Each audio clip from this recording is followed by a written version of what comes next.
আলাইকুম।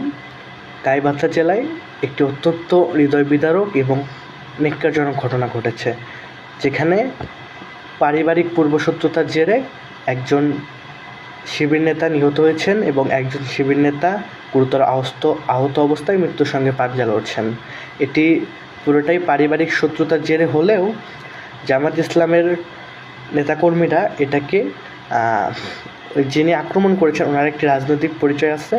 উনি যুবদলের একজন কর্মী, যদিও তিনি ইতিমধ্যে তিনি বহিষ্কার হয়েছেন। তাকে নিয়ে মিথ্যাচার করে শুধুমাত্র সাগাটা না, পুরো গাইবান্ধা জুড়েই একটি ভীতিকর এবং উত্তেজনাকর পরিস্থিতি তৈরি করার চেষ্টা করছেন। তারা ইতিমধ্যেই সাগাটা উপজেলাতে বিএনপির এখনই একাধিক জায়গায় বিএনপি নেতাকর্মী সহ বিভিন্ন জায়গায় অগ্নিকাণ্ডের মতো ঘটনা ঘটেছে। তারা প্রকাশ্যে আগুন দিয়েছে এবং পুরো এলাকা জুড়ে প্রচণ্ড বিশৃঙ্খল পরিস্থিতি তৈরি করা হয়েছে। ইসলামের ওই আসনের অনারেবল এমপি উনি পার্লামেন্টে ছিলেন। উনি পার্লামেন্টের সেশনের ফাঁকে সংবাদ সম্মেলনে এই ঘটনার নিন্দা জানিয়েছেন। কিন্তু আশ্চর্যজনক ব্যাপার, উনি ওই এলাকার এমপি হওয়া সত্ত্বেও প্রশাসনকে নির্দেশ দেন নাই যে আসামিকে ধরো কিংবা এই টাইপের কিছু, এলাকার লোকজনকে শান্ত থাকতে বলেন নাই। তিনি নিন্দা জানিয়েই ওনার দায়িত্ব শেষ।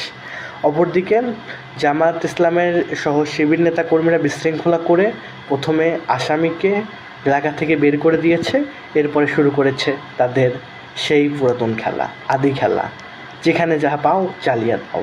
কী চমৎকার, কী চমৎকার! শিবিরের কেন্দ্রীয় সভাপতি পোস্ট করতেছে, আমি দেখলাম না এখনও অবধি একজনও বলল প্রশাসনকে ধরো। ওনাদের মুভমেন্ট, যেখানে যা পাও বিএনপি এখন জ্বালিয়ে দাও। এটা কেমন নীতি? এটা কেমন দল? এটা কেমন কি? আমি জানি না। আমি শিবিরের নেতাদের দৃষ্টি আকর্ষণ করছি, আপনাদের এমপি, ওই আসনটার এমপি, আমার জানা মতে বিএনপির জেলা যুবদল ইতিমধ্যে ওই ব্যক্তিকে বহিষ্কার করেছে। আপনার প্রশাসনের আশ্রয় নিন, ইনশাল্লাহ আপনারা ন্যায্য বিচার পাবেন।